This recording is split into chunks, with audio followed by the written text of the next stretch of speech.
est-ce que Resident Evil 7 Biohazard c'est le meilleur Resident Evil de toute la saga? Et bah j'ai pas la réponse, tout simplement parce qu'on l'a découvert en stream ensemble, et c'est le sujet de la vidéo d'aujourd'hui. Effectivement, jeu qu'on a découvert en stream, c'est tout récent, on l'a découvert ensemble il y a quelques temps, c'était très cool, on a fait 4 streams dessus je crois, 4 ou 5, je sais plus avec le DLC de Chris. Et honnêtement c'était très sympathique, franchement c'était vraiment un bon moment, c'était un bon jeu d'horreur. Alors pour remettre une petite mise en contexte, avant qu'on passe un petit peu à tout ce qui est critique, pour vous expliquer un petit peu, moi ma relation avec Resident Evil, c'est une licence pardon, que j'ai découvert très récemment, que j'ai découvert avec Resident Evil 2 Remake, que j'avais acheté il y a un moment quand il était en promo, et je l'avais jamais vraiment lancé, et en fait je me suis chauffé en stream, je me suis dit que ça pouvait être rigolo, donc j'avais acheté le Resident Evil Remake 2 et 3, et j'ai fait les deux à la suite. Voilà, donc ça nous a pris 6 ou 7 streams, je sais plus, pour faire les deux en même temps, donc c'était vraiment très rapide, hein. De toute façon, c'est des jeux qui sont globalement assez rapides. On avait fait une petite pause, et quelques temps après, on a fait Resident Evil 7 Biohazard, que j'avais aussi dans ma bibliothèque PlayStation. Voilà, avec l'abonnement PlayStation Plus, tout ça, en fait, il se trouve que je l'avais gratuitement, donc on en a profité et on l'a fait. Donc voilà, moi, c'est une licence que j'ai toujours vue un petit peu de loin. Alors moi, faut savoir que j'y connais rien en termes de jeux d'horreur, enfin, rien. J'en ai fait quelques-uns, mais je suis vraiment pas aficionado, je suis pas un grand joueur de jeux d'horreur. C'est pas que je suis facilement impressionnable, mais je sais pas, j'aime pas trop, enfin... Je passe pas un bon moment en jouant à des jeux d'horreur, mais du coup c'est ça qui est drôle. Mais vraiment je m'amuse pas beaucoup. Donc bah voilà, c'est à peu près ça l'histoire avec la licence. On l'a découvert ensemble, c'était très cool, on s'est bien amusé, c'était très rigolo, un peu effrayant et tout, ça fait très plaisir. Je vais vous mettre des images de gameplay et en même temps on va un peu expliquer ce que c'est l'histoire pour ceux qui connaîtraient pas, sans spoil bien sûr.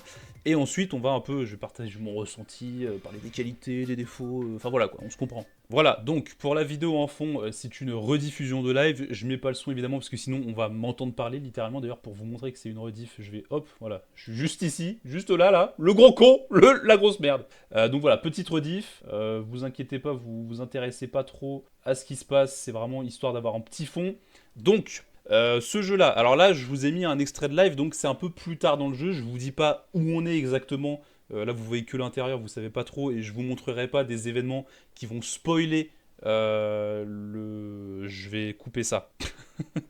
Parce que là, ça spoil. Mais donc, pour résumer un petit peu ce jeu-là, on joue un personnage qui s'appelle Ethan Winters, qui est un personnage qui va aller enquêter dans une sorte de maison entre guillemets abandonnée, parce qu'il a reçu un message de sa femme dont il n'a pas eu de nouvelles depuis plus de 3 ans, quand même. Et quand il va se rendre là-bas, pour aller la retrouver, il va se rendre compte qu'il y a eu des événements très particuliers, j'en dis pas plus, mais bon, c'est Resident Evil, donc vous vous doutez bien qu'il y a des histoires de zombies, de morts, etc.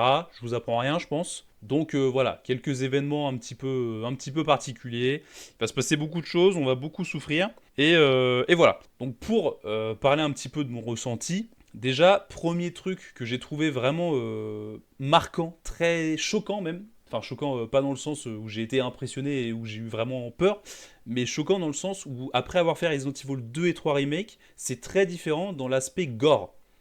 Et ça, je trouve que c'est très important à noter. Ce jeu est quand même extrêmement gore. Il y a beaucoup de scènes de sang, etc. Donc pour les personnes déjà qui sont facilement impressionnables, attention, parce qu'il y a vraiment... sans en dire plus, il y a du body horror et tout. Enfin voilà, il y a vraiment des choses, faut faire attention. Si vous êtes impressionnable, jouez pas à ce jeu, tout simplement. Donc sinon, hormis ça, j'ai trouvé que le jeu était très cool, qu'il fonctionnait honnêtement vachement bien, qu'il était assez agréable à faire. Franchement, ça se faisait de manière assez efficace, assez naturelle. Alors, il y a quand même une partie au tout début où j'ai eu un petit peu peur, parce que quand on a commencé le jeu, en fait, les 2 premières heures de jeu, je dirais, le jeu est beaucoup plus concentré sur l'horreur que sur l'aspect survival. Et ça m'a fait un peu peur, je vais pas mentir, parce que moi j'avais fait Resident Evil 2 et 3 Remake, et un des trucs que j'avais adoré, c'est évidemment l'aspect survival. Et là, dans ce jeu-là, au début, c'est pas trop présent, et j'avoue, j'ai eu une petite crainte. En mode, si c'est 9 heures dans la gueule, où c'est que des trucs un peu flippants, de la mise en scène, etc., ça va me saouler, j'aimerais bien un peu de gameplay. Et rassurez-vous, il y a du gameplay, il se passe des choses, vous inquiétez pas là-dessus. Donc voilà, globalement c'était une expérience très cool, en plus à partager avec les viewers en stream c'est toujours sympa, d'ailleurs si vous voulez nous rejoindre, n'hésitez pas, c'est toujours très cool, on stream plein de dingueries. Mais voilà, je trouve que c'est un jeu d'horreur qui est très efficace, qui est vraiment assez intelligent dans sa manière de montrer les choses, de faire des choses un petit peu horrifiques. Après, voilà, encore une fois, j'ai pas la plus grosse légitimité en termes de jeu d'horreur. Moi, j'en ai découvert assez peu, j'en ai fait pas énormément. J'avais fait les jeux type Slenderman sur les vieux PC à l'époque. Mais sinon, c'est vrai que voilà, j'y connais pas grand-chose. Malgré tout, j'ai trouvé ça très efficace. Il y a des moments assez surprenants, des moments assez cool. Voilà, il y a tout un aspect aussi, sans en dire trop, mais il y a un personnage qui nous suit pendant une partie du jeu, un peu à la manière de Mister X dans Resident Evil 2 ou du Nemesis dans le 3. Plus proche de Mister X quand même, je trouve, et qui est vachement cool. On a aussi une belle variété d'environnements, donc là on va rentrer dans les qualités petit à petit et après on parlera des défauts. Il y a une belle variété d'environnements, honnêtement, c'est assez surprenant, c'est assez cool. C'est vrai que c'est assez riche là-dessus, on va pas se mentir. Il y a, je vais pas trop spoiler, mais il y a donc l'environnement que vous voyez là. Il y a aussi la maison dont je parlais au tout début, et il y aura deux, trois autres environnements, vous les verrez vous-même.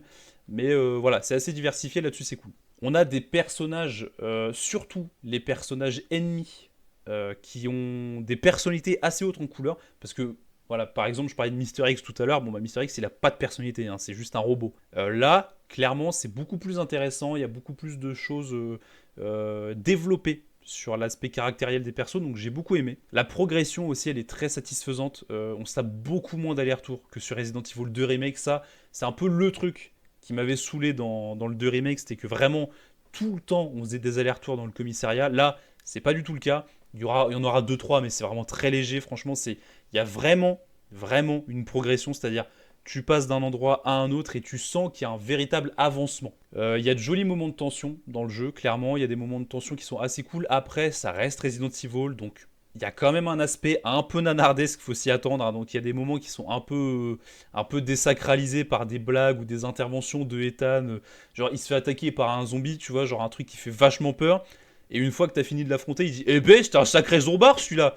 Bon, voilà. Voilà. Moi, personnellement, j'ai adoré la direction artistique. Je sais que c'est pas au goût de tout le monde parce que il y a un aspect qui est très marronâtre dans le jeu. Et je sais que ça plaît pas à tout le monde. Mais c'est pas du marron comme sur les jeux de l'RPS 3 où c'était un marron un peu dégueulasse, délavé. Là, il y a ça sert vraiment une ambiance et ça colle bien au propos du jeu, à ce que le jeu raconte, dans l'environnement dans lequel on est, et je trouve que ça marche vachement bien. Alors là, ça se voit pas trop, ça fait plus grisâtre que marron, parce qu'on est dans un environnement particulier, je vous dis pas lequel, mais dans la maison au début du jeu, c'est beaucoup plus marronâtre, et moi ça m'a beaucoup plu. Il y a aussi certains de combats de boss qui sont vachement originaux, sans en dire trop. Il y a un combat de boss dans la maison, assez rapidement, dans une pièce. Je sais pas si, bon, je vais le dire si vous voulez pas entendre, skipper 10 secondes en avant, mais le boss dans le garage, il est très cool.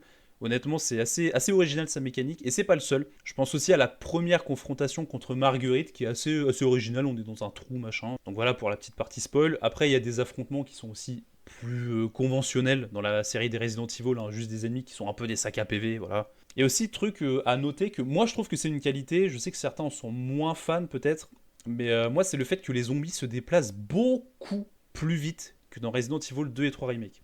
C'est une philosophie vachement différente, mais ça arrive assez régulièrement que tu te fasses rattraper par les zombies. Donc faut faire gaffe à ça.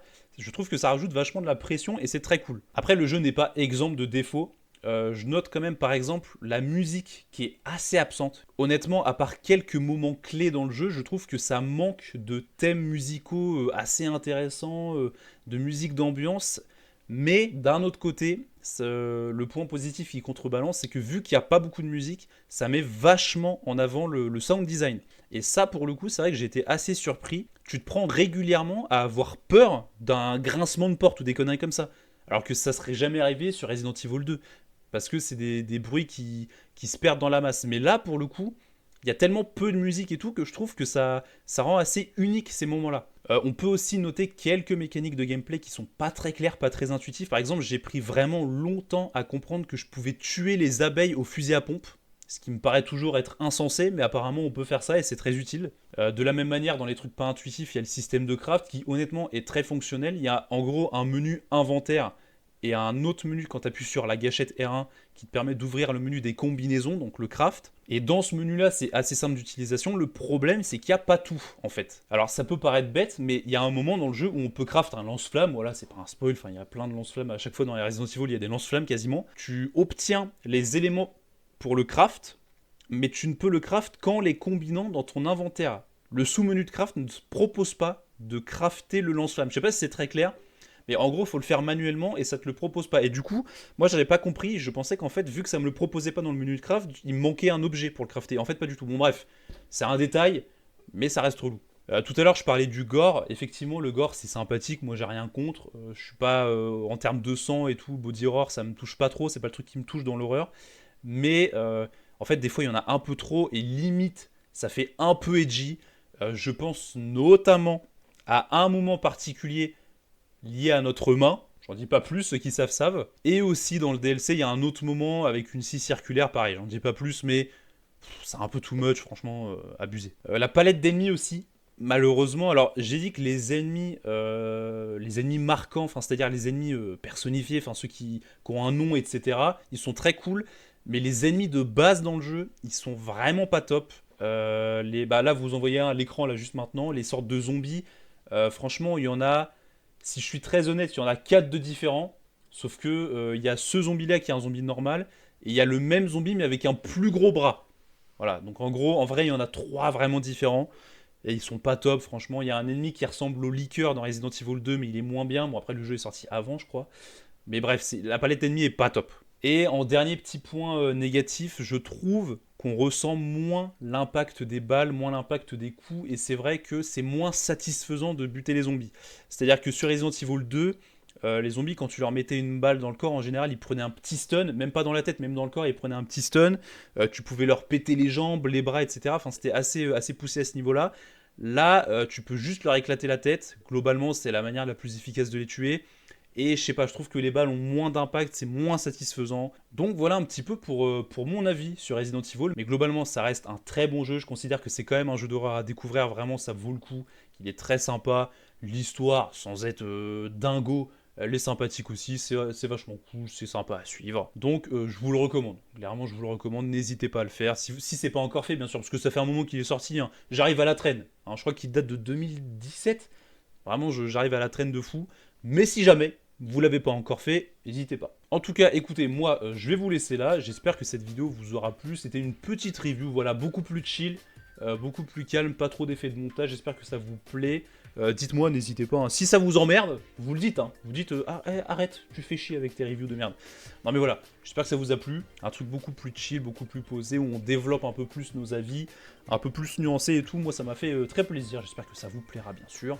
N'hésitez pas, évidemment, à mettre un petit like, un petit commentaire comme d'hab. Ça aide, hein, ça aide. Et puis, si vous n'êtes pas abonné, n'hésitez pas aussi. Voilà, ça fait toujours plaisir. En tout cas, moi, je vous souhaite une bonne journée, une bonne soirée, qu'importe quand vous regardez cette vidéo. Merci encore de l'avoir regardé et je vous souhaite de bonnes fêtes de fin d'année. C'est trop tard! C'est déjà passé en fait!